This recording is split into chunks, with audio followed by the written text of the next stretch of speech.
Madres buscadoras, feminismos, defensores del territorio, comunidades autónomas. Radio Universidad de Guadalajara presenta el análisis crítico de la realidad de cada día.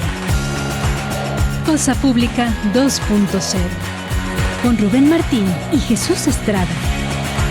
Comenzamos.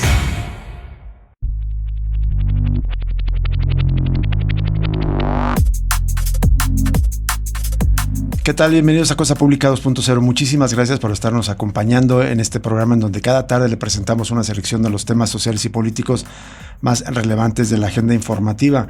Hay nuevas amenazas del presidente Donald Trump en esta turbulenta, compleja y caliente relación bilateral entre México y Estados Unidos. Nuevas amenazas del presidente de Estados Unidos, la botarga naranja que gobierna, que habita la Casa Blanca. Se las vamos a compartir, pero también vamos a compartir más asuntos. Hay información bastante relevante sobre el tema de desapariciones, que también de esta crisis por desapariciones que le vamos a compartir.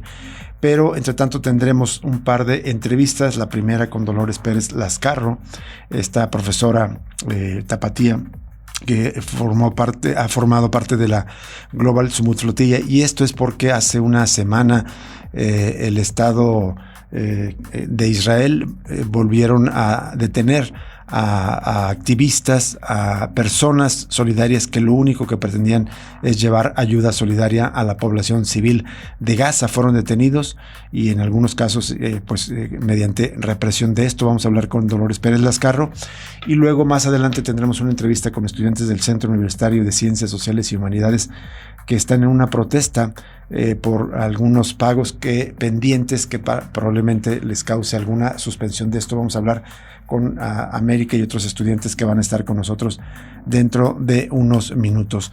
Hay más información, pero esto es lo más relevante que le vamos a compartir en esta tarde. Antes de los detalles, saludo con mucho gusto a mi compañero Jesús Estrada, a Alejandro Coronado, Isabel Rizo en la asistencia de producción y Emanuel Candelas desde la mesa de operaciones. Jesús, ¿cómo estás? ¿Qué tal, Rubén Martín? Es un gusto acompañarte. Gracias a ustedes por acompañarnos como cada tarde en este horario. Más adelante va a estar interesante la entrevista con Dolores Pérez. A estos dos activistas que forman parte de la flotilla Global Summit los están acusando de tener vínculos supuestamente con Hamas, que es considerado por Israel una organización terrorista. Es decir, las consecuencias pueden ser terribles. Pero bueno, vamos a partir con las renovadas amenazas de Donald Trump en contra de México, y esto a pesar de que pues antes, en la mañanera, la presidenta Claudia Sheinbaum se había referido también a estas tensiones.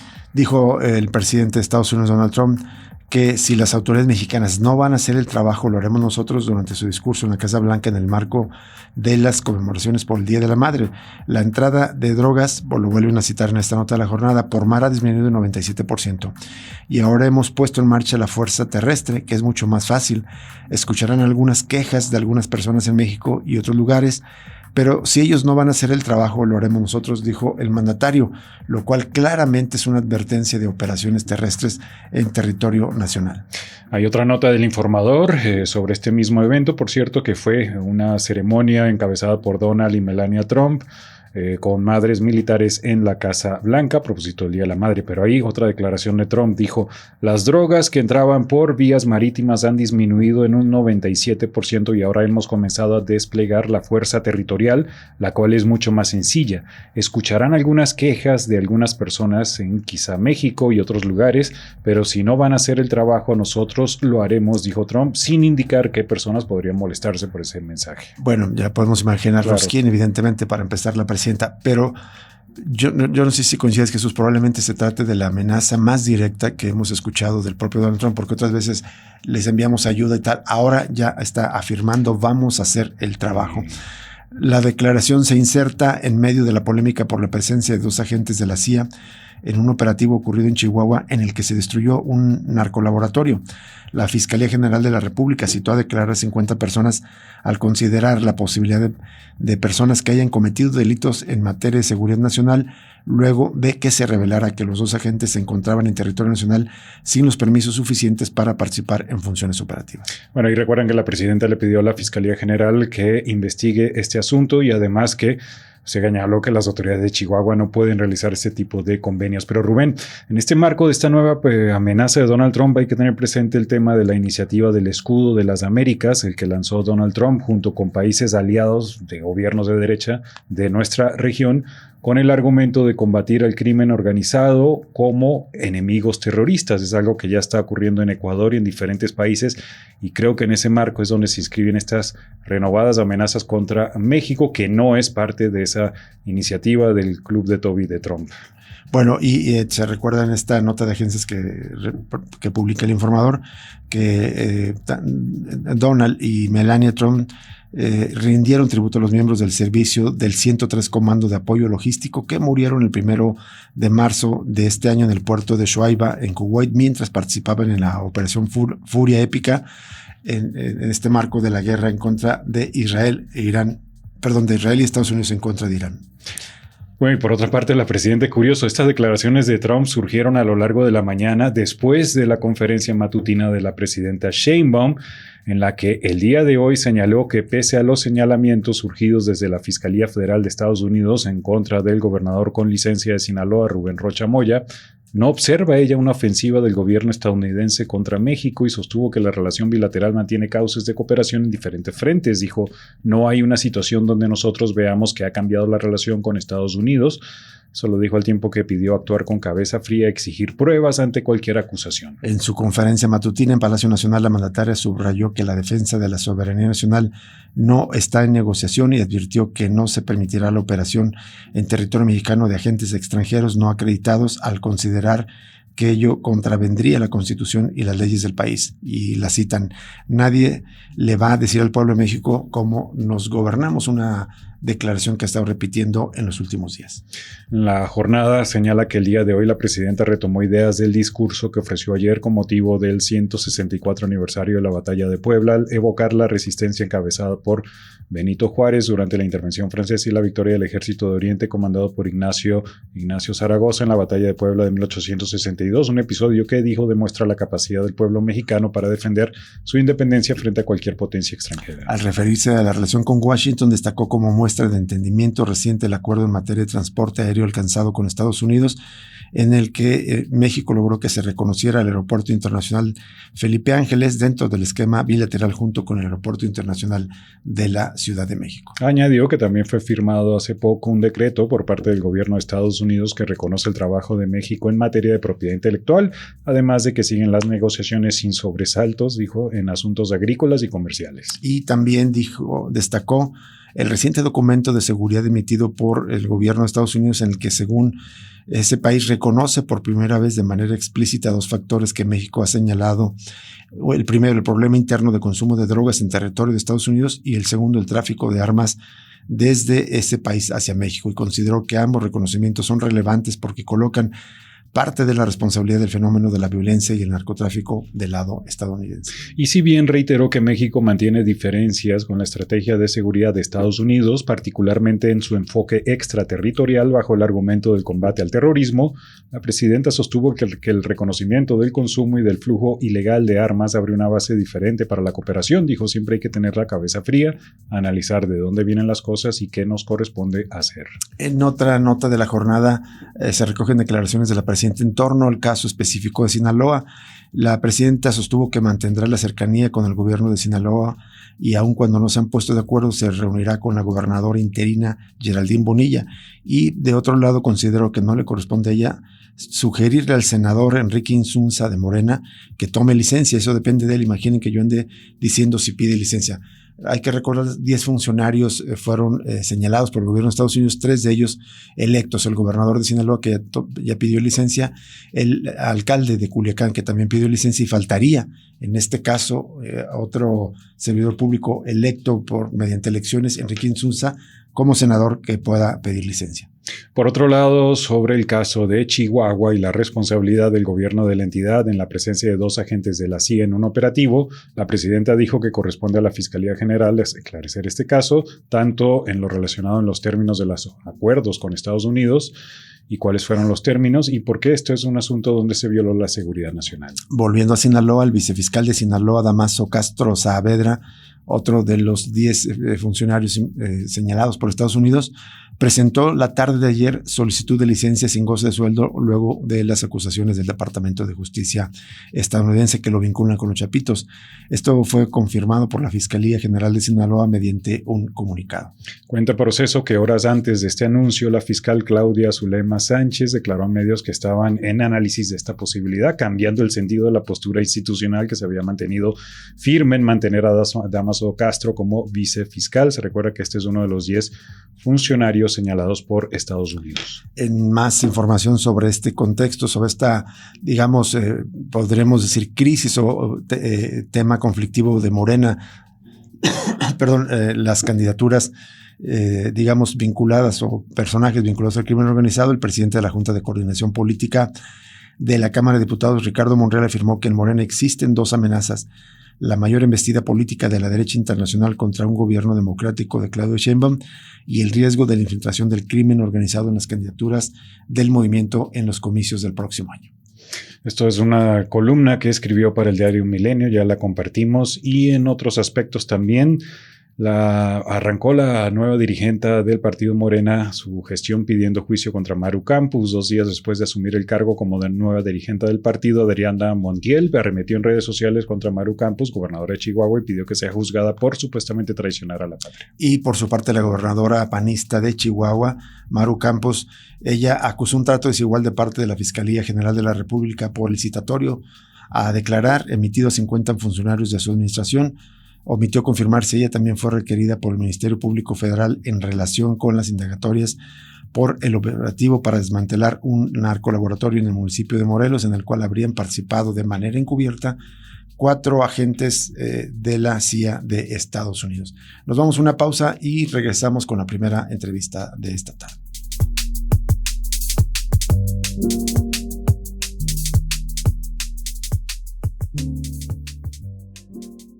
Cosa Pública 2.0. El análisis crítico de la realidad de cada día.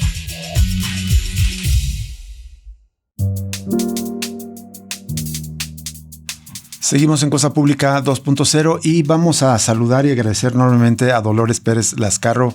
Ella es una profesora en el ITESO y es miembro de estas organizaciones que despliegan solidaridad con Palestina, entre otros la Global Sumut Flotilla. De hecho, ella formó parte de esta travesía que en el año pasado, en el mes de agosto, septiembre, intentó llegar a Gaza, pero que fueron detenidos por el gobierno de Israel.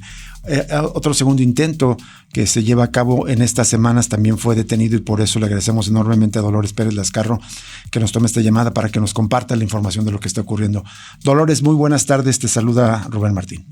Hola, buenas tardes Rubén y buenas tardes Jesús. Muchas gracias por el espacio porque es importantísimo poder comunicar lo que está sucediendo.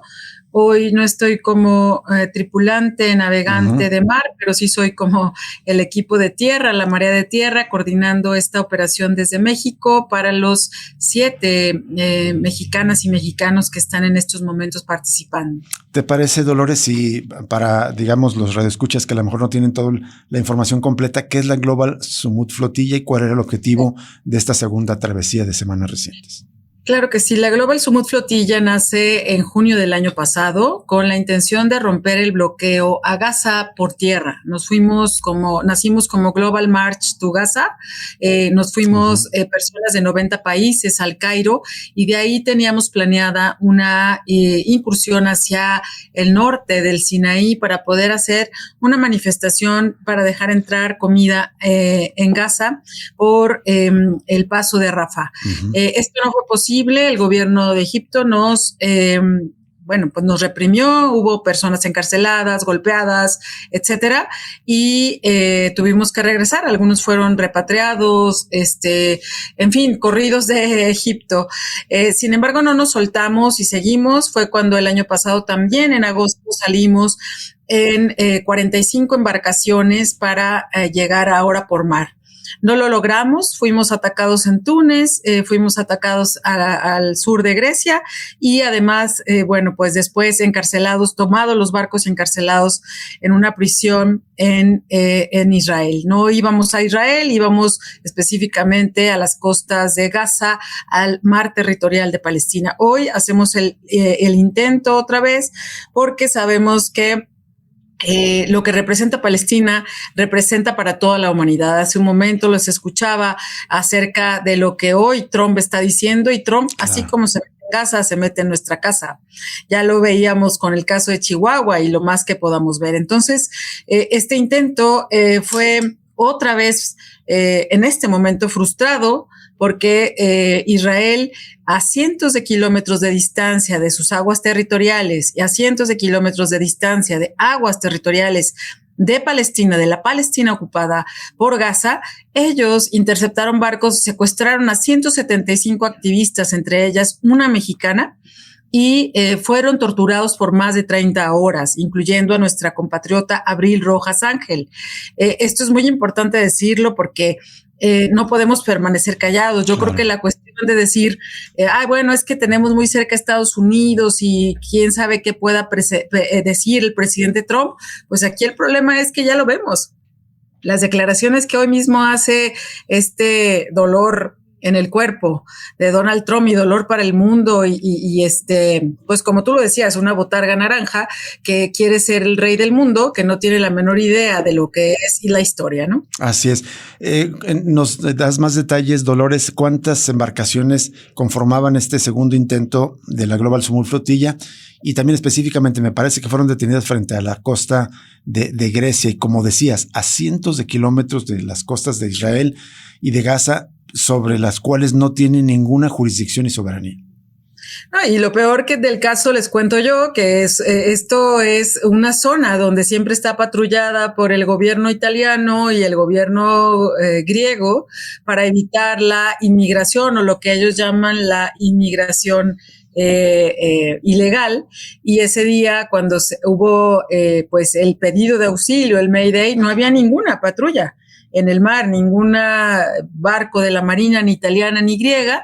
Después el gobierno de Grecia aceptó que hubo una colaboración con el gobierno de Israel y hoy están en Yepetra todavía más de 30 barcos. Los 21 barcos que fueron tomados por Israel, y fíjense, es importantísimo que las personas, las radioescuchas y los radioescuchas que están en este momento sintonizando sepan que aparte de esos más de 20 barcos que se llevaron y 175 activistas, los descompusieron a los barcos, los dejaron a la deriva y hubo un barco que dejaron a la deriva con toda la tripulación arriba, con la finalidad, por supuesto, de sembrar el terror, de poder, pues estar a la deriva y no llegar la ayuda. Gracias a los barcos de Open Arms y Greenpeace se pudieron rescatar estas personas, pero eso es lo que está haciendo el gobierno de Israel, ayudado en complicidad pues con Estados Unidos, matando personas de cualquier nacionalidad. De hecho, hoy quiero comentarles un dato que me parece muy importante.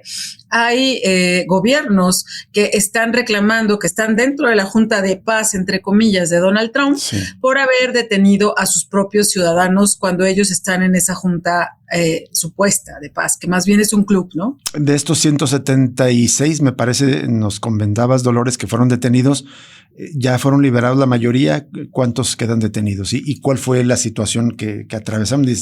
Nos comentabas que fueron reprimidos, incluso una activista mexicana, Abril. Sí, así es. Abril Rojas, documentalista mexicana y fotógrafa, fue detenida junto con otros 175 personas. Ella salió, pero nos ha comentado, nos ha platicado que ese barco militar de Israel, un barco campo de concentración donde los estuvieron torturando más de 30 horas en condiciones extremas. Ya ella habrá, junto con nosotros, la estamos apoyando para que podamos poner una denuncia ante el gobierno de Israel, pero lo que nosotros exigimos es que el gobierno de México ponga esa denuncia específicamente. Sin embargo, todavía tenemos dos de nuestros activistas más conocidos, que son Saif Abukeshek que es español palestino, quien fue retenido, encarcelado, y Tiago Ávila, que también está encarcelado en una prisión, en la prisión más cruel que tiene Israel, cuando no hay presuntas, como ellos lo dicen. Primero los dejaron 3 días, después ayer nos dijeron que los iban a dejar hasta el 10 de mayo y bueno, así se la van a ir llevando, a pesar de que nuestras abogadas con mucha experiencia en esto, son palestinas las dos, han estado haciendo todo lo posible para que los dejen libres. Es terrible lo que está pasando, están dejando que Israel haga lo que quiere a las puertas de Europa, dentro de Europa, en este caso con un ciudadano español, con un ciudadano brasileño, y además están siendo torturados las 24 horas del día. Ellos ya pudieron hablar, igual que lo hacen con los demás palestinos, ¿no? Como el doctor Abu Safille, como el conocido como Gandhi palestino, Marwan. Entonces, yo quisiera poner el énfasis, Rubén y Jesús, en la parte de decir que el estar dejando que Israel haga eso en Palestina, estamos dejando que lo haga en cualquier país del mundo, incluyendo, insisto, en nuestra casa, en nuestro México, porque no podemos tener hacer los genocidios son horribles, terribles en todos los casos, pero no es un genocidio como el que ocurrió en Ruanda, no es un genocidio como lo que pasa en Birmania. Este es un genocidio por colonialismo en pleno siglo XXI. ¿Qué tal, Dolores? Te saluda Jesús Estrada. Gracias por compartir la información con nosotros. Quería preguntarte, sobre la posición o las acusaciones que hace el gobierno de Israel en contra de los 2 activistas integrantes de la flotilla, que por cierto, una organización defensora de derechos humanos israelí, Adalá, ya confirmó que están sufriendo malos tratos y que están siendo criminalizados, según recoge la agencia AFP. Pero ahí cuenta que el Ministerio de Relaciones Exteriores de Israel pues los acusa supuestamente de tener vínculos con Hamas, esto a través de una organización llamada Conferencia Popular para los Palestinos en el Extranjero, que supuestamente está fichada por Estados Unidos como pues ser parte de Hamas. Estas acusaciones son muy graves, ¿no, Dolores, contra ellos? Así es, gracias por tu pregunta, Jesús. Son acusaciones que son infundadas. El propio gobierno de Israel no ha podido probar esas acusaciones y nuestras abogadas, que justamente pertenecen a Adalá, son las personas que han estado hablando con Tiago, hablando con Saif y se han interpuesto diferentes recursos legales para demostrar que esto que dice Israel no es cierto. En estos momentos sabemos que Israel hace y dice lo que quiere con cualquier ciudadano del mundo y nadie le está parando los pies. A mí me preocupa muchísimo porque hoy por hoy México es un estado que ha reconocido ya al Estado de Palestina plenamente y yo insistiría en que el gobierno tiene que pronunciarse aún más fuerte. Hemos tenido diferentes mesas de trabajo con la Secretaría de Relaciones Exteriores para la protección de nuestras y nuestros mexicanos que están en la flotilla. Sin embargo, no nos dan ninguna respuesta concreta acerca de los procedimientos de prevención para que no sean secuestrados. De hecho, cuando Abril estaba secuestrada, nos dijeron que les era imposible saber en qué coordenadas se encontraba el barco donde ella iba. Entonces no pueden pedir información o si la piden no se las dan. Fuimos testigos el año pasado, uno de nuestros compañeros que fue secuestrado, de cómo tratan al embajador de México en Israel. Entonces una herramienta diplomática hoy por hoy es congelar, por lo menos, si no lo quieren decir romper, congelar las relaciones con Israel, sobre todo comerciales, económicas, culturales y políticas. Eso es algo que el gobierno tiene que hacer si realmente está dentro del grupo de los gobiernos que están defendiendo la democracia, como fue la presidenta Claudia Sheinbaum, que se juntó en Barcelona con Pedro Sánchez, con Lula da Silva o con Petro de Colombia. Dolores, en este momento, ¿cuál es la situación de Abril, esta mexicana que fue detenida y torturada? ¿Ya está de regreso en el país o sigue todavía en el extranjero? Abril está ya en la Ciudad de México con su familia. Estamos preparando la demanda junto con los abogados. Se hará el peritaje forense de la tortura que sufrió. Bueno, pues es nuestra voz, ahora sí que nuestra principal testigo de lo que ha sucedido, porque fue en primera persona. Y estamos esperando algo muy importante, estamos pidiendo una audiencia con la presidenta de México, con el secretario de Relaciones Exteriores, porque estas cosas no pueden dejarse pasar. Si nosotros o ellos como gobierno dejan pasar esto, estamos dando permiso, y aunque no se lo den, Donald Trump está haciendo lo mismo con México. Esta mañana, como ustedes bien lo decían, lo anunció una vez más. Ya vemos lo que la gobernadora Campos alega, o los alegatos que hace de la operación que ocurrió ahí. Entonces, bueno, pues todos estamos a merced de una parvada de narcisistas, asesinos, como lo son Donald Trump y es Netanyahu. Dolores, ¿qué fue de la ayuda que pretendían hacer llegar? ¿Ha sido decomisada como en la primera vuelta de la navegación de la Global Smooth Flotilla? Algunos barcos que lograron recuperarse gracias al barco de Open Arms y Greenpeace, se pudieron recoger algunas cosas, pero hay otros barcos que se fueron a la deriva, no sé en qué lugar van a ir a parar, y esa ayuda pues quedó otra vez, tirada, ¿no? Estamos con toda la esperanza. De hecho, nuestros navegantes zarpan el viernes por la mañana hacia Turquía, bordeando las costas de Grecia, para llegar a Mármaris, que está en Turquía, con la finalidad de ahí salir en un barco hospital, o sea, se une un barco hospital y otro barco grande para intentar otra vez llegar a Gaza. Muy bien. Dolores, y finalmente de mi parte es ¿cómo están las situaciones en Gaza en este momento? Estaba leyendo ayer una nota que cuenta que desde que entró en vigor el supuesto alto al fuego, que está vigente, esto desde octubre del año pasado, han muerto 840 personas en Gaza, además de 2.300 heridos por los ataques de Israel, país que, por cierto, además, en este periodo del alto al fuego se ha apoderado del 60% del territorio de Gaza. Las condiciones humanitarias, ¿cómo están allá dentro en la franja? Son terribles, siguen siendo cada día más terribles. Todos los días mueren alrededor de 8 o 10 pacientes por enfermedades adquiridas por la guerra, por hambre, por sed, por desnutrición, y no hay una sola posibilidad de que entre la ayuda a Gaza.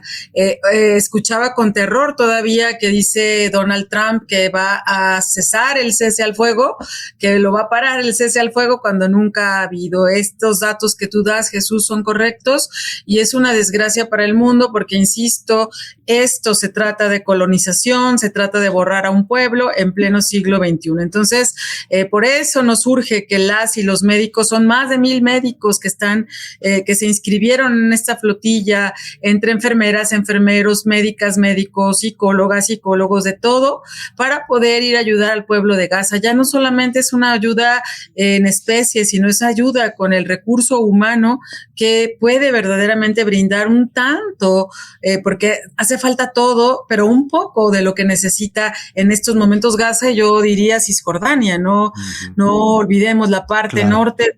También están matando sin ton ni son a las personas, les quitan sus tierras.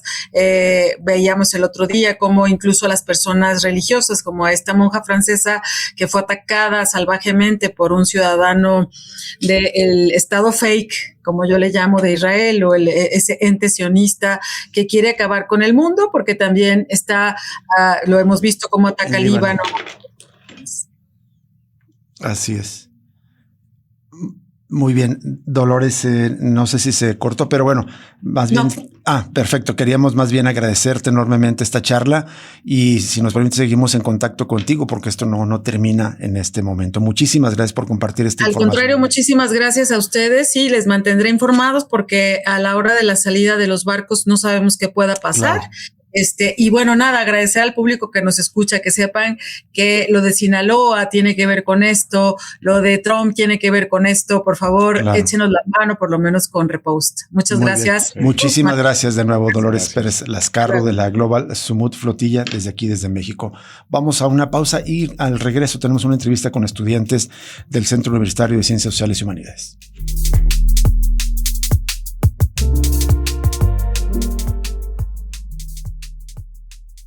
Cosa Pública 2.0.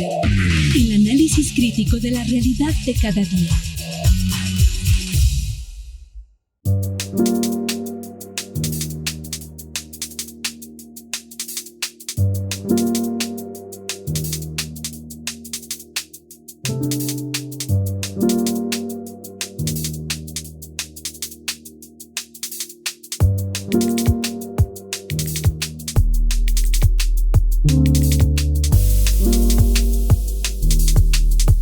Seguimos en Cosa Pública 2.0. Nos acompañan aquí en cabina dos estudiantes del Centro Universitario de Ciencias Sociales y Humanidades, América, estudiante de Historia, y Carol, estudiante de Letras Hispánicas. Y esto es porque están en una protesta debido a una situación que pues evidentemente les preocupa y aparentemente se trata de suspensiones por pagos pendientes.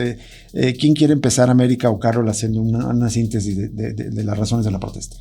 Bueno, básicamente, sí, Carol, mucho gusto. Básicamente lo que está sucediendo es que hace pocos días se hizo el anuncio de que habría una suspensión temporal por adeudo en el centro universitario y además se promovió un plan de condonaciones del 50% promovido por la Federación Estudiantil, la FEU, con el propósito de hacer que los estudiantes pues regularizaran su situación. Obviamente antes había un antecedente de una amenaza de implicar que los no iban a poder seguir haciendo captura de sus calificaciones o algo por el estilo, ya que también hubo bastante opacidad, ¿no?, en qué consistía el tema de la suspensión temporal por adeudo. O sea, la suspensión es, digamos, prácticamente suspenderlos como estudiantes. Nunca, por canales oficiales, nunca fue claro en qué consistía la suspensión temporal por adeudo, y es importante recargar que estamos en temporada de finales, por lo cual pues causó bastante malestar y preocupación en el estudiantado, ¿no? ¿Tienen una idea de a cuántos estudiantes está afectando esta situación? Pues no tendríamos una cifra exacta, pero a la hora de que hicimos un sondeo recolectando firmas de gente que se oponía, recolectamos aproximadamente unas 500 firmas de estudiantes. O sea, sí es grande la magnitud. ¿En qué ha consistido la protesta? Y luego nos comentan que ya han podido platicar con la rectora, ¿no?, del CUSH, Dulce María Zúñiga, ¿no? Sí, bueno, en un primer momento, creo que fue hace como una semana, fue que hicimos la entrega de todas las firmas que habíamos recolectado de la comunidad estudiantil, que pues lo que pedían esas firmas, a diferencia de lo que ya se había conciliado con la federación, era pues que se aboliera completamente esa figura de la suspensión por adeudo, ¿no? Porque basándonos en que en el CUCH eso nunca había existido antes, ¿no? Hicimos la entrega de esas firmas pidiendo eso, que tuvieron buen recibimiento en la comunidad estudiantil. Y pues en esa ocasión nos pasó que por accidente nos encontramos a la rectora en los pasillos, porque si no nos tocaba entregarlas bien, ¿no? Ahí de las cosas que nos comentó es que ni ella sabía cómo funcionaba, cómo iba a ser. Eso fue hace una semana. Dijo que nos iba a mandar algo al correo como clarificando, pero pues igual sigue sin ser suficiente información. Justo hay demasiada también como pánico entre el estudiantado porque no nos han dicho eso qué significa, qué es lo que significa, si no vamos a registrar materias, si no se nos van a cargar las calificaciones, qué es lo que tradicionalmente significa la suspensión por adeudo, ¿no? En otros centros se viene aplicando y eso es lo que... En otros centros sí se aplica. Pues antes se aplicaba, tengo conocimiento en el CUCS, creo que ahorita ya no, pero semestres anteriores pues sí, tenías que pagar para que te subieran las calificaciones, porque si no, no se podía. ¿No han vuelto a tener conversación ni con la rectora ni con otro directivo del centro? No, pues hasta este momento, que pues hace una semana convocamos a hacer un meeting. En ese meeting, pues lo que pretendíamos era como, pues, tal cual, que nos dieran información. Era como que la primera exigencia, porque nadie sabe qué está pasando, pero parece que incluso la rectora tampoco sabe qué está pasando, ¿no?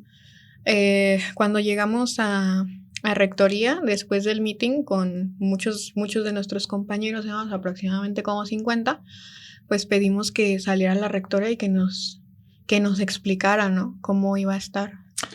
¿Los adeudos son considerables para algún estudiante? ¿Cómo de cuánto ascienden los adeudos? Pues los adeudos varían bastante por el tema de la acumulación y que también se consideran extraordinarios, pero de nuestros compañeros así en cercanía, en los comentarios que hemos escuchado, hay adeudos desde 600, 800 pesos hasta adeudos de 6,000, 8,000 pesos. Sí, y el tema principal con eso es que se nos está poniendo una fecha límite, ¿no? Una fecha límite que es en un mes. Entonces, pues sí los hace pasar por un mal momento, ¿no? Anteriormente, pues igual lo pagas cuando terminas hasta que te titulas a veces, ¿no? Y no había más problema, pero ahora, pues los compañeros tienen que pensar en que tienen que salir sí o sí en este mes, ¿no? Para poder salir el semestre. Anteriormente, las fechas de corte eran el 4 y el 5 de mayo para entrar en suspensión temporal por adeudo, ¿no? Se genera todo este malestar, se empieza a alborotar todo el alumnado, se juntan las firmas y entonces al día siguiente que hacemos la entrega de las firmas, el día 29 de abril, sale de fuentes oficiales que la nueva fecha de corte para la suspensión temporal por adeudo es del 22 al 24 de junio. O sea que en primera, pues no se revoca esta medida, solo se aplaza. Sí. Y otra cosa que nos tenía con bastante malestar era el hecho de que todo para hacer este anuncio del aplazamiento de las fechas de corte se utiliza a la FEU, a los representantes de la Federación Estudiantil en nuestro centro, como voceros y como personas autorizadas para dar información y dar aclaraciones del programa de las condonaciones, ¿no? Y pues eso también nos había causado bastante malestar porque la comunidad estudiantil lo recibe, ¿no? Como una manera también de mejorar la imagen ampliamente cuestionada y la legitimidad, ¿no? Ampliamente cuestionada de los representantes de la FEU en nuestro centro, ¿no? Eso es. ¿Cuáles serían las peticiones en este momento? Momento. Digamos, ¿tiene un nombre la organización de estos estudiantes que están en protesta o solamente se están presentando? Es la Asamblea Estudiantil del CUCH. Ese es anteriormente se conocía como... Sí. ¿Y cuáles serían entonces en este momento las peticiones a la autoridad? Hasta este momento lo que exigimos, lo que fuimos a entregar a Rectoría hace rato, que ahorita creo que los compañeros ya pasaron con la rectora. Ahora mismo están en el Rosario Castellanos. No sé si alguna fuente oficial de CUCH esté haciendo retransmisión, la verdad lo dudo, pero se encuentran en diálogo en este momento entregando las mismas peticiones que vamos a leer a continuación. Adelante. Exigimos lo siguiente: la revocación inmediata de cualquier tipo de sanción o suspensión temporal o definitiva por motivos de adeudo, la garantía de captura de calificaciones, reinscripción y continuidad académica sin condicionamiento económico, incluso si estos se extienden hasta etapas finales como la titulación, la publicación clara del fundamento normativo de estas medidas y los mecanismos de apelación, la revisión integral de cuotas, aportaciones y cobros de la universidad, que no se traslade al alumnado la responsabilidad del sostenimiento operativo de la institución, transparencia de los recursos universitarios, la apertura de un diálogo público con participación estudiantil autónoma y darle seguimiento a las mesas de trabajo. Por medio de la presente... No, lo que también es muy importante mencionar en el punto de que no queremos que se responsabilice al alumnado del sostenimiento operativo de la institución es porque en el día 29, el mismo día que se nos dice que va a salir el comunicado del aplazamiento de la suspensión, en la charla que tuvimos en la rectora, video que está arriba en nuestras redes sociales, Asamblea Estudiantil CUCH, lo pueden buscar en Instagram, está linkeado, es un link de Drive. En la conversación que sostuvimos, la rectora deja implícito el mensaje de que tenían esa urgencia de hacer el cobro de matrículas, ya que el centro universitario necesita mucho dinero.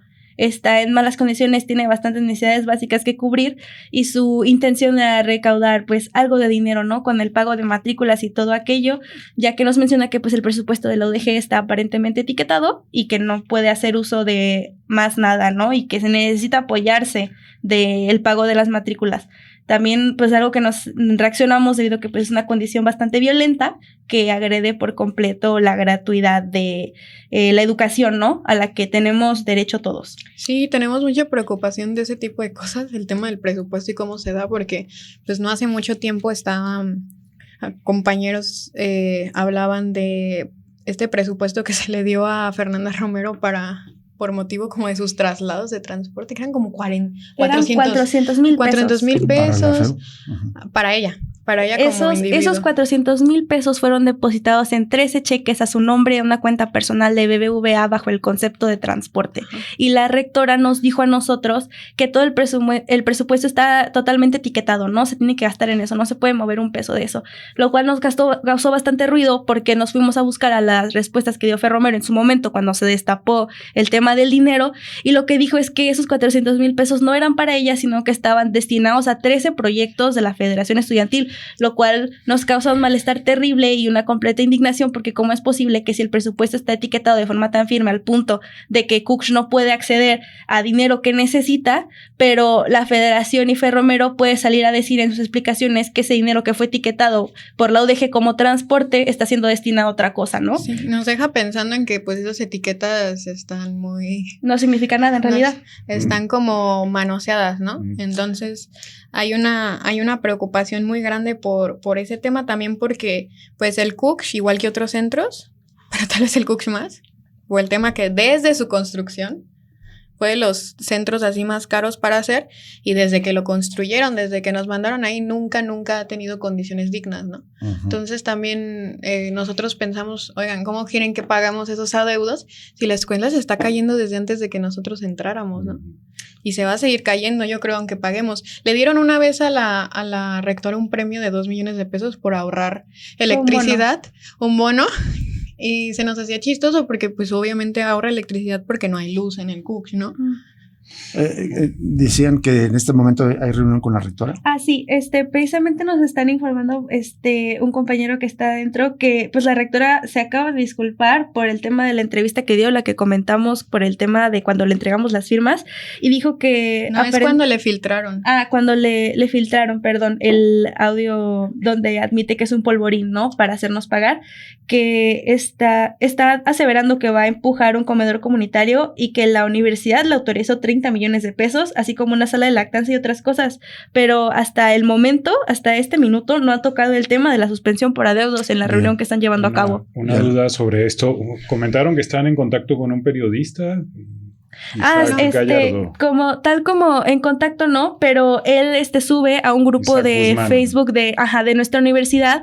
Él sube un audio de la entrevista que da la rectora, donde admite que fue un polvorín, en palabras de ella, para estimular el tema del pago de matrículas. Sí, ese audio está en el grupo Cooks de Facebook. Vi un artículo de él sobre este tema, que por cierto él dice que la suspensión temporal por adeudo no aparece ni en la ley orgánica de la universidad, tampoco en el estatuto general, ni en el reglamento general de evaluación de alumnos, ni tampoco en el reglamento general de ingresos, ni tampoco en el calendario escolar, pero sí no solo acá, ¿se aplica con regularidad o esta es la primera vez? Es la primera vez, no existe un antecedente de algo llamado suspensión temporal por adeudo, y nos preocupa que salió en el calendario oficial de trámites de control escolar.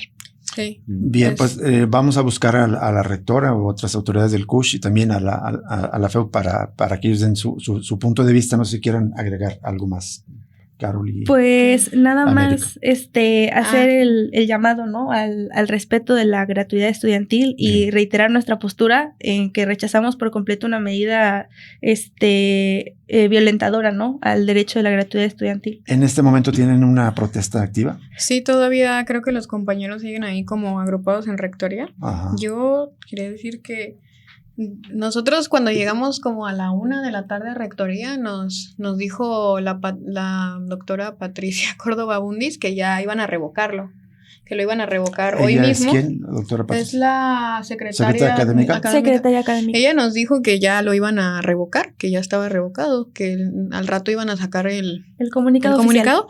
Pero no sé por qué como una hora después, como empezaron como a comunicarse por teléfono, recibiendo llamadas, tomando teléfono, hablando con terceras personas, y para echarse para atrás a la hora de recibir y firmar el pliego con nuestras exigencias. Sí, lo principal que está pasando ahora yo creo es que hay desinformación. Y la rectora misma nos dijo que ella tampoco sabía qué estaba pasando, ¿no? Entonces, nuestra primera exigencia cuando llegamos hace rato a rectoría era que hay alguien aquí en este edificio que sepa qué está pasando y que nos pueda decir qué va a pasar con nosotros. Claro. Pues esperemos que hoy mismo surta efecto este encuentro que tuvieron con la rectora, algunos de sus compañeros, y de cualquier manera seguimos en contacto con ustedes. Muchísimas gracias, América, estudiante de Historia del CUSH, y Carol, de Letras Hispánicas también. Muchas gracias. Al contrario. Vamos a una pausa y volvemos para cerrar Cosa Pública 2.0 de esta tarde.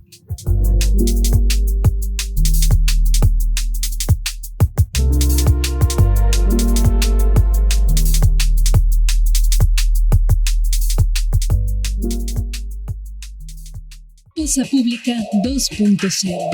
El análisis crítico de la realidad de cada día.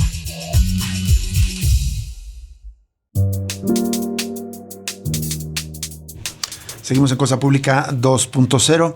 Bueno, vamos a darle seguimiento a este tema que se acaba de exponer por estas estudiantes del Centro Universitario de Ciencias Sociales y Humanidades. Ya buscaremos a la rectora, a la presidenta de la FEU para darle seguimiento y conocer también sus puntos de vista. Vamos a más información y tiene que ver con la crisis por desaparición de personas. Hay un trabajo que publica Jalisco Cómo Vamos que reseñan los colegas de NTR y es que están registrando que se triplican los hogares que reconocen que tienen un familiar desaparecido aquí en Jalisco. Es terrible este dato. Una encuesta realizada por el Observatorio Ciudadano Jalisco Cómo Vamos da cuenta de cómo se triplicó el porcentaje de hogares en el área metropolitana de Guadalajara con al menos una persona desaparecida en un lapso de 8 años. El mes pasado el observatorio publicó el informe Seguridad en Guadalajara, área metropolitana de Guadalajara 2026, donde documentó que recuperó los datos que recabó mediante la 9ª encuesta de percepción ciudadana sobre calidad de vida, esta realizada en 2024. Los resultados indican que en al menos, fíjese esto, 8.6% de los hogares de los municipios de la zona metropolitana de Guadalajara había al menos una persona desaparecida, lo que significa una cantidad 3.3 veces mayor que el que se tuvo en 2016, cuando el indicador fue de 2.6%. Es decir, prácticamente estamos llegando a un punto en el que 1 de cada 10 hogares en la zona metropolitana hay familiares de un desaparecido, es lo que dice la información. Dice, la inseguridad tiene muchos años en México y en Jalisco, siendo el tema central de preocupación para las y los ciudadanos, y no son solo sus nervios. El promedio de personas que respondieron en la encuesta de 2024 tener un familiar desaparecido en la área metropolitana de Guadalajara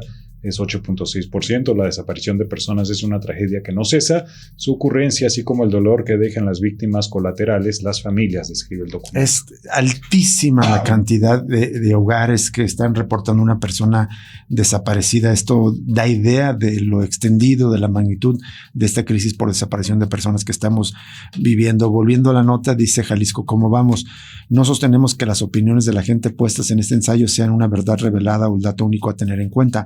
Sostenemos que son imprescindibles para tomar una imagen más aproximada de la realidad. La mera estadística oficial no basta para comenzar a entender el fenómeno y menos para plantear estrategias eficaces para atender lo que sucede de colonia en la ciudad. El estudio recogió respuestas de personas que viven en Guadalajara, Zapopan, Tlaquepaque, Tlajomulco, Tonalá y El Salto, de los cuales, dice, la Villa Alfarera fue donde más marcada estuvo la problemática, dado que el 10% de los hogares mencionó tener al menos a uno de sus integrantes desaparecidos. En 2016, el indicador en el Pueblo Mágico era de 2.7%. Es decir, se cuadruplicó. De los demás, Tonalá pasó de 5.4% de los hogares con personas desaparecidas hace 10 años a 8.8%. En Tlajomulco se pasó del 2 al 8.7%. En Guadalajara del 1.4 al 8.5%. En Zapopan del 1.8 a 8.1 y El Salto de 2.5 al 7.9. La encuesta la realiza el observatorio cada 2 años. Comparado con 2022 hubo aumento en todos menos en El Salto y Tonalá, que tuvieron porcentajes de 13.7 y 10.1% en ese año respectivamente. Es sumamente preocupante que esta cifra aumentó en 4 de los 6 municipios en los últimos 2 años, dijo Daniel Strickland, investigador especialista en el tema. Agregó, de igual preocupación es el miedo de denunciar este delito por los repetidos casos de policías involucrados en las desapariciones forzadas.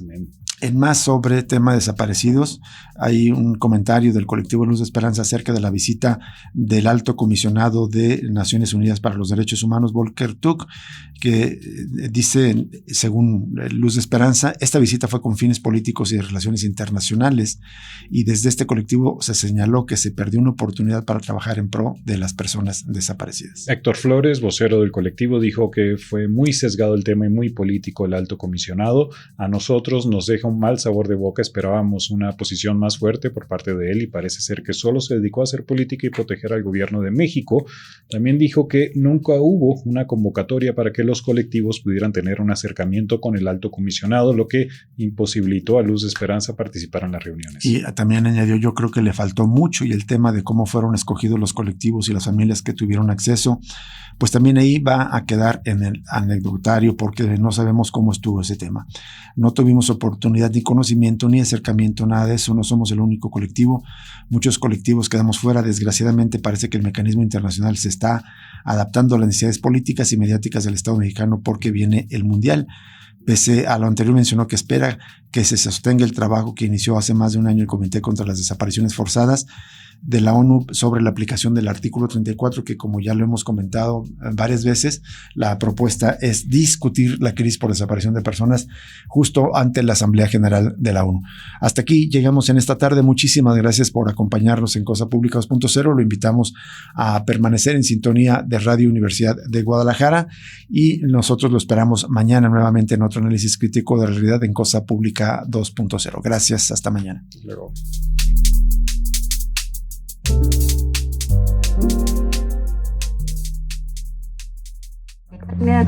Madres buscadoras. Feminismos. Defensores del territorio. Comunidades autónomas.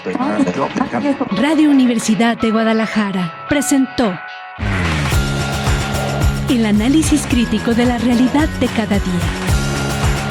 Cosa Pública 2.0 con Rubén Martín y Jesús Estrada. 104.3 FM.